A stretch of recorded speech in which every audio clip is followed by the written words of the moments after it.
Welcome, ladies and gentlemen, to Let's Talk Native. I'm your host, Ian Teller, and today I'm here with a special guest, my very own younger sister, Natiana King, the former Miss Indian Arizona attendant. And as mentioned before on TikTok, we are here to discuss certain discrepancies and allegations of mistreatment with the Miss Indian Arizona Association. So I do want to give some ample time enough for Natiana to introduce herself. So, Natiana? Thank you, Ian. So, yaat she Natiana King in Ishya. Adon and the Shanigi to the Genie Nishlan, Tratnessa Nebashichin, and the Tatane da Shanessa. My Idashki Nedashiche, Adot Kapahai da Shanelle, I could add Chicken Shlan, though Belashla Inshlan. So hello, Ian. My name is Natiana King, and I am of the Bitterwater clan, born for the Tango People clan, but I was raised by the Salt People clan. And my maternal grandparents are of the Coyote Pass People clan, and my paternal grandparents are of the Edgewater People clan. And that's how I identify myself, as a Navajo woman and also a five-fingered being. And I am a proud member of the Navajo Nation, and I am the former Miss Indian Arizona First Attendant. Well, thank you again, Natiana, for being here and agreeing to sit down and talk about your mistreatment and talk about your situation and your story and being able to share it. I think it takes a lot of courage to be here and to sit down and talk about these kinds of situations. And so, I do want to get right into it and talk about the certain mistreatment that you've accused the organization of levying upon yourself. So can you get into any kind of specific details of what kind of mistreatments you faced in your time with the association? Of course. So right at the beginning of the program itself, the mistreatment has begun right from the beginning. So orientation, and it wasn't just myself, but it was the other participants as well. And these are some things that we as participants coming this far have shared with one another, and we were very open with each other. Through this initiative, I began to reach out to other individuals to kind of explain why I'm taking this initiative. And from there on, people started coming to me and kind of telling their stories to me on their behalf. And so these specific mistreatments were ranging from, I guess, not making fun, but ridiculing participants about their image.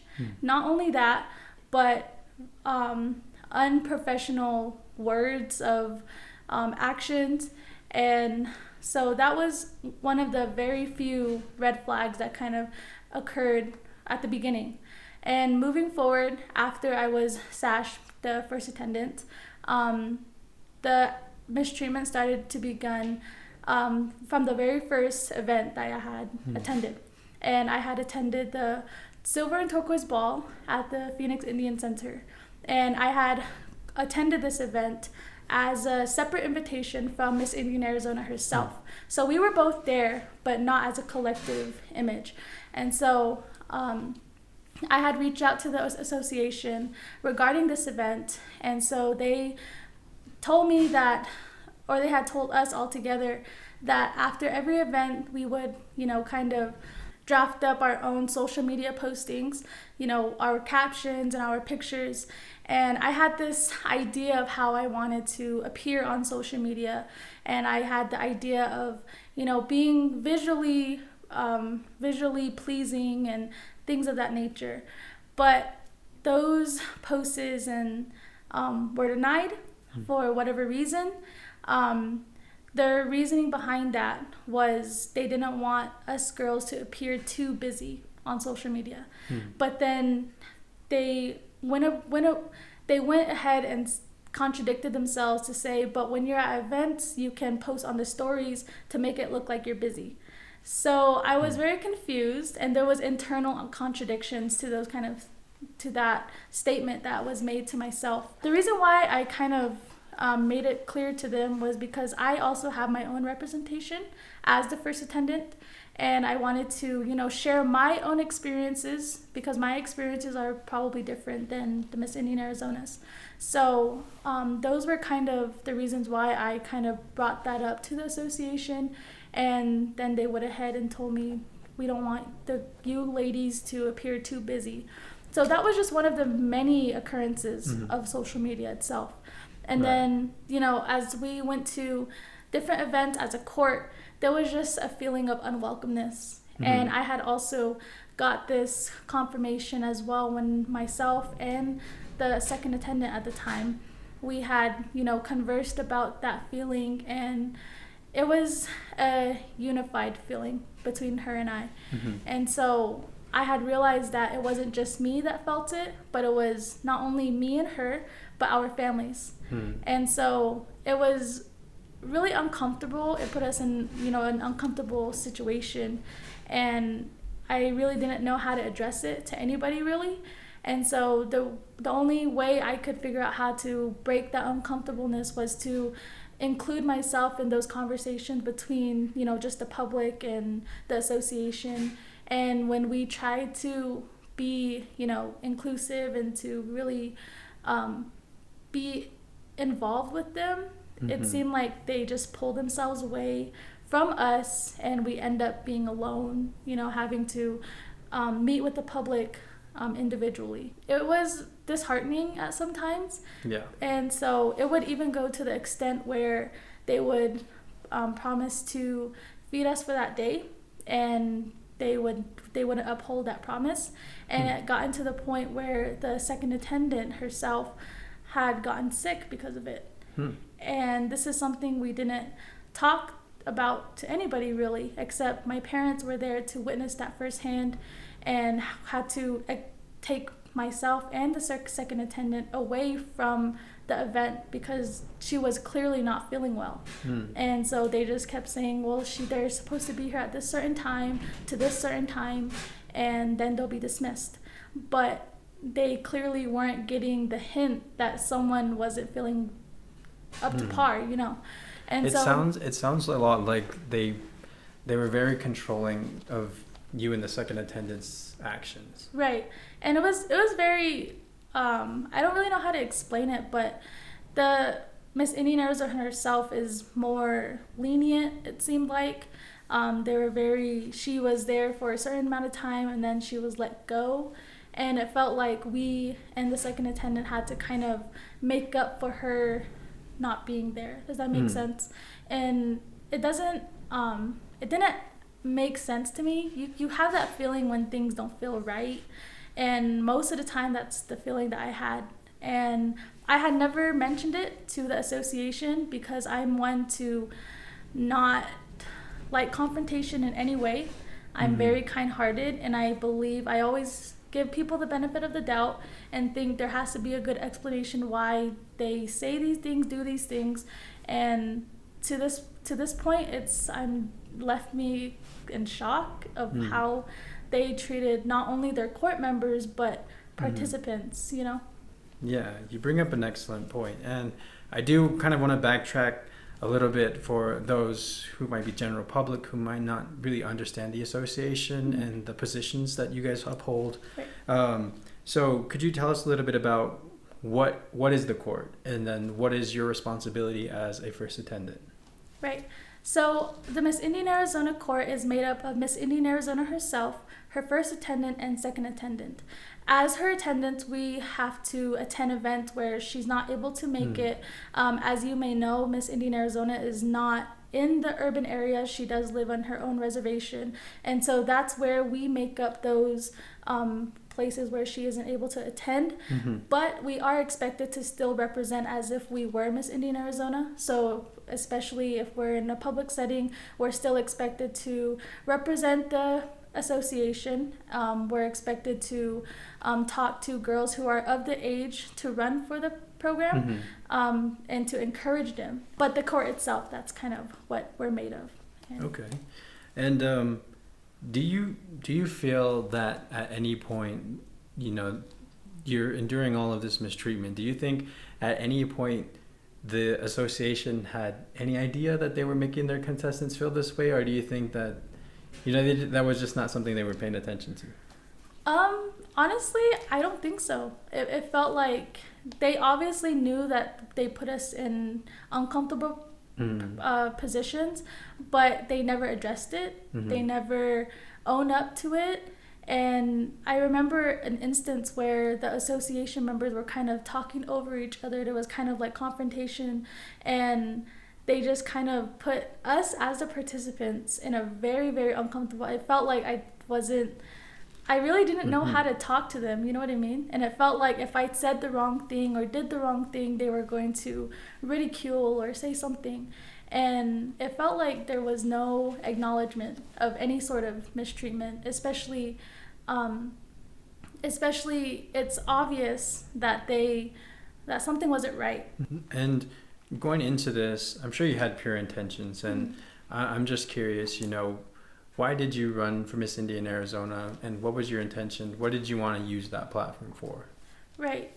So going into the program, I had the intention of not only supporting myself academically, but to also serve as a goodwill ambassador while doing so. And so, for most of you that don't know, the association is a scholarship program. So you're given a certain amount, however you are placed on the court, you are given scholarship.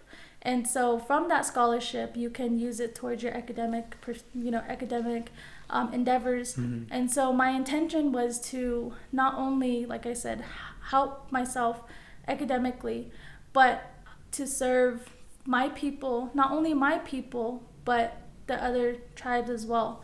And I had gone into this hoping that there would be empowerment and upliftment, but as events unfolded, it seemed like I was limited in so many ways, and it was just very unfortunate because I had witnessed a lot of girls who had gone through this organization, this association, and had positive outcomes and positive results, and I've seen how it benefited them.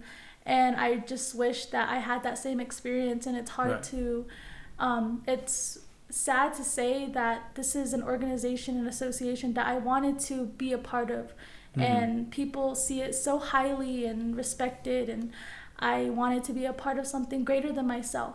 Right. And so it wasn't, to me, it was more than just a legacy. It was more than just going to events and wearing your best outfits. It's about leaving an impact on communities, especially communities that are unfortunate.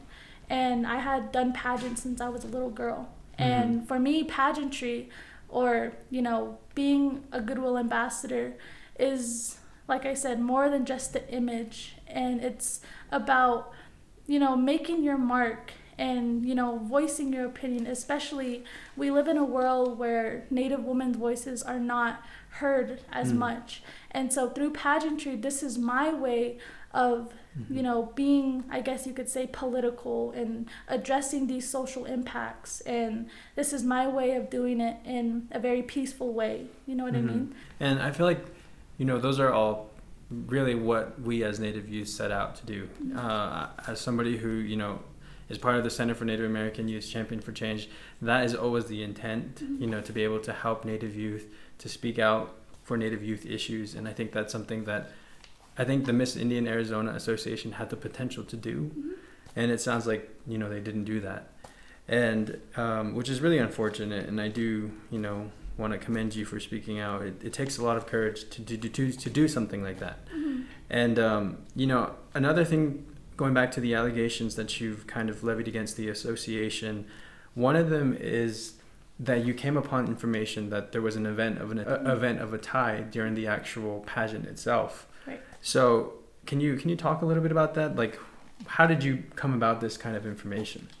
Right. So a few weeks following the program, I had been at an event with my mother.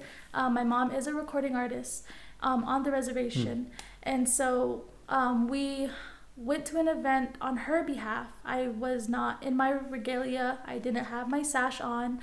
And I was approached by a very respected individual who oversees a big organization. And she had come up to me and recognized me, and she told me, "You're the newly first attendant, good job," and was commending me on, my performance. And then she had indicated in there that she was like, I don't, she was like, it was kind of hard to tell who was going to win, but you did a really good job. It was too bad for the tie. And I stood there in shock. My mom was there beside me, and we kind of just looked at each other. And at the time, I had figured that maybe she kind of got a hold of the information that myself and the girl who had been awarded Miss Congeniality, all I knew was that me and her tied for that award. So I figured, well, maybe she knew about it. And so I didn't do too much thinking about it. I didn't question it. I just let it be. And then we had gone to another event where a gentleman himself had also said the same thing. And it felt like it was just a reoccurring statement that was happening, but in the community. And then I had forgotten about it. I didn't address it.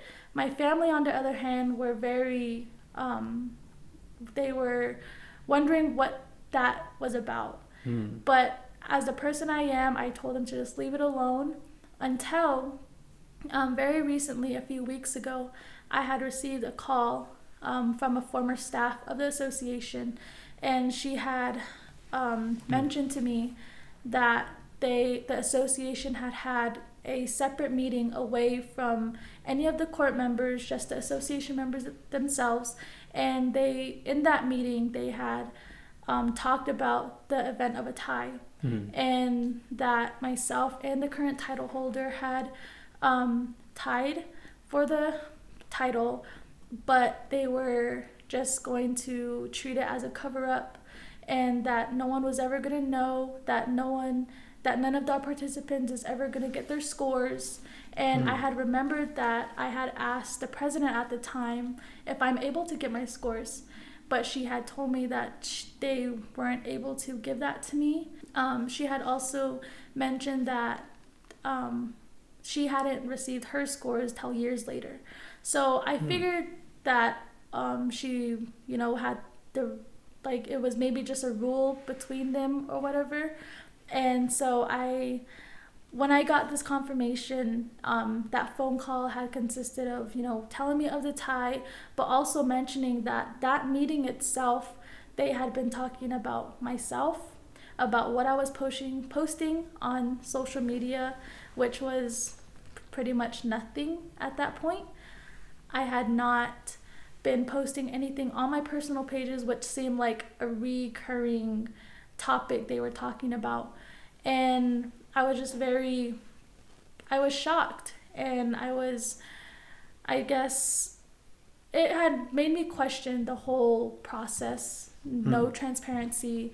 I had always believed that as Miss Indian Arizona, she's the embodiment of, fairness and transparency and kindness. And I felt that, that very essence and that mission that MIA stands for, I questioned that.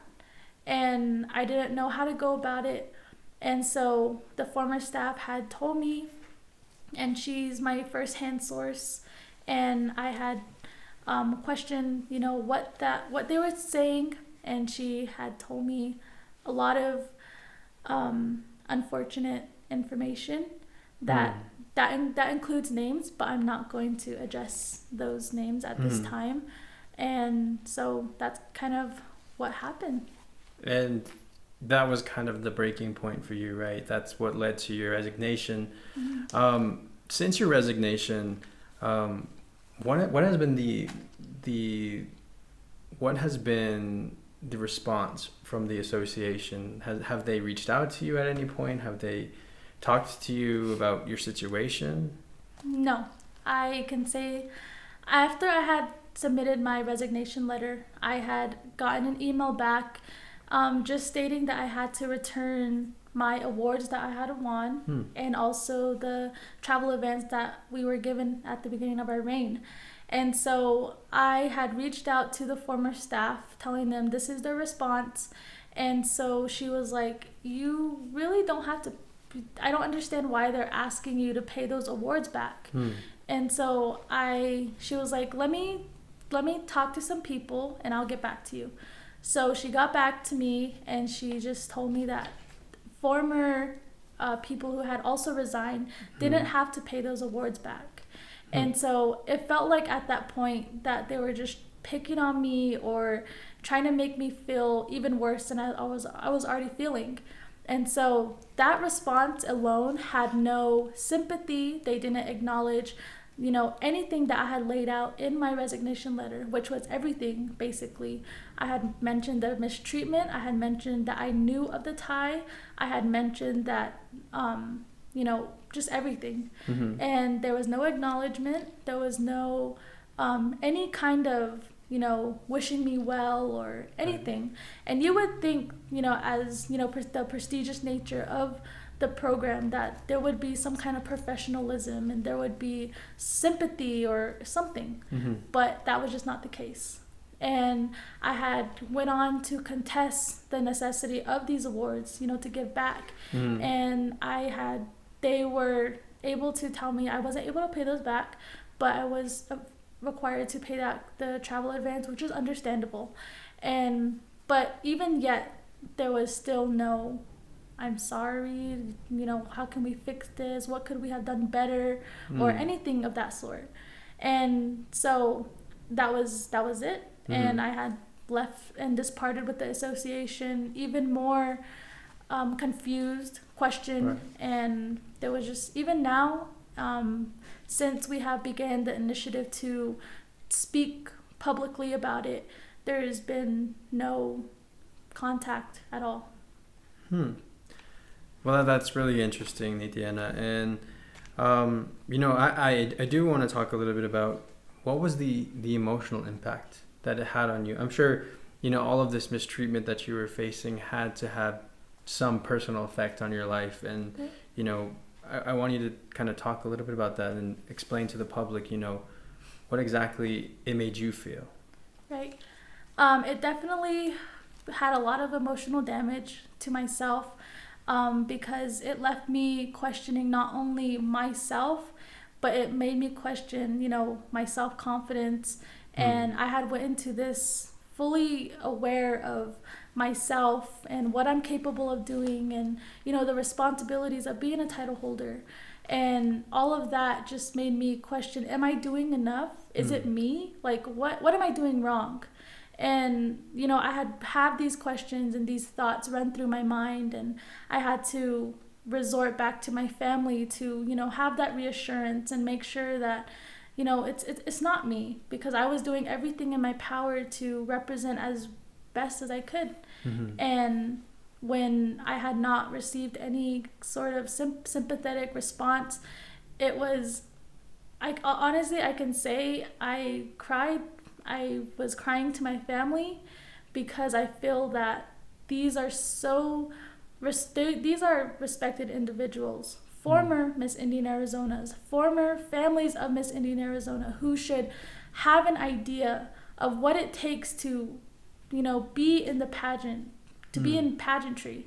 And, when you take on this kind of initiative to put yourself in the public eye, it's not an easy thing to do. Mm-hmm. All I can say is, growing up in the pageantry, I have always, I've had my fair share of mistreatment from organizations, but not to this extent. It hasn't brought me to my knees. It hasn't brought me questioning my own faith. It hasn't brought me to, questioning the organization itself. And it was hard for me to accept that I wasn't going to have a positive benefit from it. So, after feeling all these emotions, do you have a message you want to send to the association itself? Like, is there something that you wish you could say to them? Yes. So I just hope that through this initiative that they're able to take the step to integrity, transparency, and to have some kind of internal changes.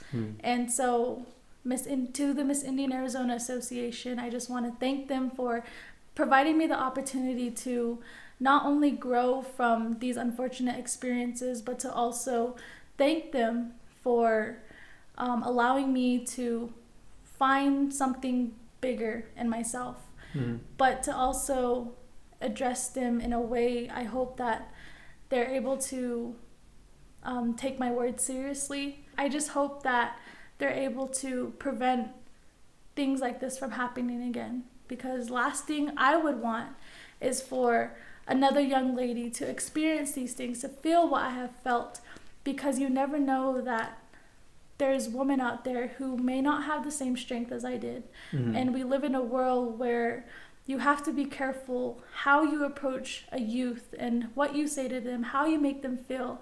You never know what they could be going through at home or, emotionally, mentally.